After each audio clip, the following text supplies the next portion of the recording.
창세기 34장 8절에서 24절 해계 없는 화해 속임으로 이루는 정의라는 제목으로 여러분과 말씀 나누겠습니다. 오늘 본문은 세겜이 디나를 욕되게 한 이후에 그의 아버지 하물과 함께 야곱 가족에게 찾아와서 결혼을 제안하는 장면을 보여주고 있습니다. 겉으로는 함께 화해와 공존을 이야기하고 있지만 그 중심에는 자신들의 잘못에 대한 죄에 대한 회개가 전혀 보이지 않습니다. 반대로 야곱의 아들들 역시 정의를 말하고 있지만 속임으로 응답하고 있습니다. 결국 이 본문은 죄를 회개하지 않는 사람과 죄를 속임으로 해결하려는 사람이 모두 하나님의 뜻에서 벗어나 있음을 보여주고 있는 것입니다. 그것에는 진정한 화해가 없고 평화가 없다라는 것을 보여주는 것이죠. 그리고 그것으로 인한 죄의 확산 그리고 죄의 결과들을 보여줍니다. 이러한 말씀을 통해서 우리의 관계 속에서의 잘못된 부분들, 우리의 속임들 그런 것들에 대해 조심스럽게 돌아보는 시간 되었으면 좋겠습니다. 세겜의 아버지 하몰은 야곱과 그의 아들들에게 찾아와 자신의 아들의 마음을 설명합니다. 내 아들 세겜이 너의 딸을 진심으로 사랑한다. 여기에서 사용된 표현은 단순한 욕정이 아니라 강한 애착과 사랑을 나타내는 단어입니다. 그러니까 하몰의 입장에서 자신의 아들 세겜의 마음이 진정성이 있다, 진실되다라는 것을 피력하는 겁니다. 세겜은 디나를 버리려는 사람이 아니라 실제로 아내로 맞이하기를 원했습니다. 그러나 중요한 문제가 있죠.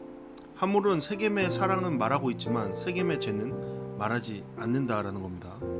좋은 아버지의 모습과 같지만 지혜롭지 못한 아버지의 모습을 보여주고 있는 것이죠.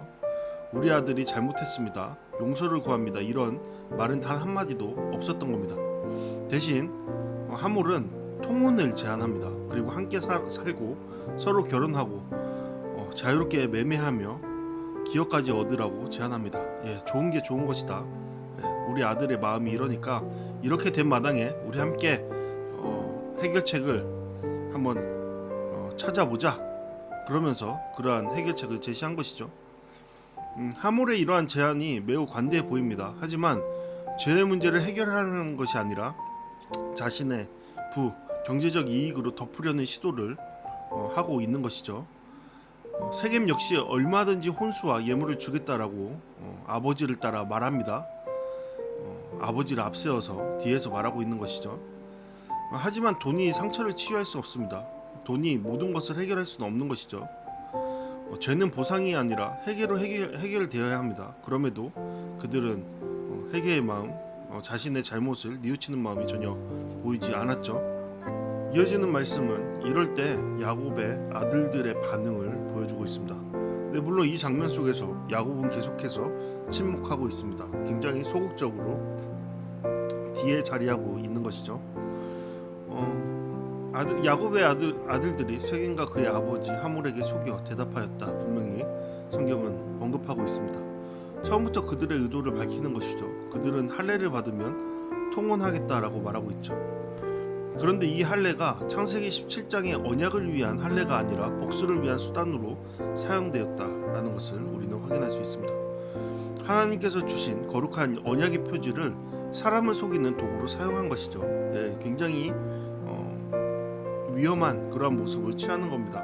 얼마나 하나님을 가볍게 여겼다면 그러한 모습을 취하겠습니까? 세겜은 죄를 지었습니다. 그러나 야곱의 아들들도 정직하지 않았죠. 분명 그들의 죄를 따져 물으면서 그들의 마음을 돌리거나 회개의 상황으로 나아갈 수 있도록 할 수 있었습니다. 하지만 그들의 마음속에 복수심이 불타고 있었기 때문에 그들의 화를 참지 못하고 그들은 그 화를 통해서 이 문제를 해결하려고 했던 것이죠. 죄를 또 다른 죄로 해결하려 했던 것입니다. 하나님의 정의는 언제나 하나님의 방법으로 이루어져야 하는데 이들은 하나님을 전혀 기억하고 있지 않죠. 그저 자신들의 계략으로 어떻게든 전략적으로 이러한 일들을 자기네들의 감정을 표출하는 방식으로 해결하려고 그렇게 애를 쓰고 있는 모습입니다. 그런데 놀랍게도 속이는 사람은 야곱의 아들들만이 아니죠. 하물과 세겜도 자기 성읍 사람들을 이어서 속입니다. 그들은 성문에 모인 사람들에게 디나 사건을 제대로 이야기하지 않습니다. 대신 이렇게 말하죠. 야곱의 사람들과 함께 살면 우리에게도 유익이 된다. 그들이 가축과 재산이 결국 우리 것이 될 것이다. 경제적 이익을 계속적으로 앞세우면서 모든 남자들에게 할례를 받게 합니다. 재난의 시작이죠. 그들에게 재앙의 시작입니다. 이들이 말하는 성문으로 출입하는 모든 남자는 단순한 주민이 아니라 성읍을 지키는 모든 장정들입니다. 결국 모든 장정들이 할례를 받으면 성읍은 가장 약한 상태가 되죠. 이들의 어리석음, 자신들의 잘못에 대한 깨달음 없는 그러한 모습들이 결국에는 이러한 결과를 일으킨다라는 겁니다. 본문에서는 서로 속이는 사람들이 계속해서 등장하죠. 야곱의 아들들은 세겜을 속이고 세겜과 함물은 자기 백성을 속입니다. 속임은 또 다른 속임을 만들고 결국 공동체 전체를 무너뜨리는 비극으로 이어집니다. 지옥 그 자체죠. 하나님이 없는 그곳, 하나님을 중심으로 삼지 않는 그곳에는 항상 이런 일들이 벌어집니다. 우리의 관계는 어떠합니까? 우리의 가정과 우리의 교회는 어떠합니까? 우리의 공동체는 어떠합니까? 속임이 사람들의 생각이, 사람들의 감정이 앞세워지는 것은 아닙니까? 하나님의 뜻대로 살아가십시오. 그것이 우리에게 지혜이며 그것이 우리에게 생명이 됩니다. 그리고 모든 관계의 평화를 일으키는 기초가 됩니다. 오늘 말씀을 통해 함께 묵상과 적용하시겠습니다. 첫 번째로 나는 죄를 인정하기보다 다른 것으로 덮으려 하지 않는가? 하물은 죄를 인정하지 않고 경제적 제한을 하고 있죠. 우리도 잘못을 인정하기보다 변명하거나 다른 선행으로 덮으려 할 때가 있습니다. 물론 다른 선행이라고 하는 것도 이 언어 선택이 좀 무리가 있죠. 선행이 아니라 자기 위주의 거짓이죠. 하나님은 변명이 아니라 회개를 원하십니다. 그리고 그 회개하는 자들을 통해 그러한 겸손한 마음을 통해 길을 여시죠. 그러나 우리 대부분은 자신의 죄를 인정하기에 너무 어려운 마음을 갖고 있습니다. 교만하기 때문이죠. 그래서 남 탓을 하기에 급급합니다. 그래서 너가 잘못했지, 너는 이런 모양이지, 그러면서 그 상황을 모든 상황을 다른 사람에게 덮어 씌우려 합니다. 그러면서 자기만의 해결책을 제시하죠. 그러한 모습이 결국에는 우리를 덮을 겁니다. 그리고 모든 관계를 깨뜨리는 그런 원인이 될 겁니다. 그것에 대해 우린 경각심을 가져야 하겠죠. 두 번째로 나는 하나님의 것을 내 목적을 위해 사용하고 있지 않는 걸 생각해 볼 수 있죠. 야곱의 아들들은 하나님께서 주신 언약의 표지인 할례를 복수의 도구로 사용합니다. 우리 또한 마찬가지죠. 말씀, 기도, 봉사, 직분을 하나님을 위한 것이 아니라 하나님의 영광을 위한 것이 아니라 내 감정과 목적을 위해 사용하고 있는 경우가 허다합니다. 그러나 하나님께서 말씀하시죠. 먹든지 마시든지 모든 것을 하나님의 영광을 위해서 하라. 거룩한 것은 언제나 거룩하게 사용되어야 합니다. 거룩하게 부름받은 우리는 거룩한 선택들을 해나가야 합니다.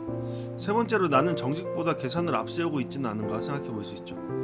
오늘 본문에는 정직하게 말하는 사람이 거의 없습니다. 각자 자신의 이익을 위해 말하고 행동합니다. 하지만 하나님 나라는 각자의 계산보다 진실 위에 세워지는 곳입니다. 하나님은 결과보다 정직한 마음을 기뻐하십니다. 그러한 마음을 통해서 일하시고 도우시고 길을 여십니다. 여러분, 우리의 마음은 어떠합니까? 우리는 얼마나 많은 계산으로 우리의 삶을 계속적으로 이어가려고 애쓰고 있습니까? 그러한 삶을 멈추고 그것을 버리고 새로운 마음, 주 예수 그리스도의 마음으로 살아내는 우리 모두 되었으면 좋겠습니다. 이 시간과 같이 함께 기도하는 시간 갖도록 하겠습니다. 잘못을 숨기거나 변명하지 않고 정직하게 회개하는 사람이 되게 하소서. 말씀과 은혜를 내 욕심이 아니라 하나님의 뜻을 위해 사용하게 하소서. 어떤 상황 속에서도 거짓보다 진실을, 계산보다 순종을 선택하게 하시고 하나님의 방법으로 살아가게 하소서. 하나님의 방법으로 살아가는 자들, 기도로서 하나님께 더욱더 깊이 나아가는 자들 되기를 간절히 바랍니다. 함께 기도하시겠습니다.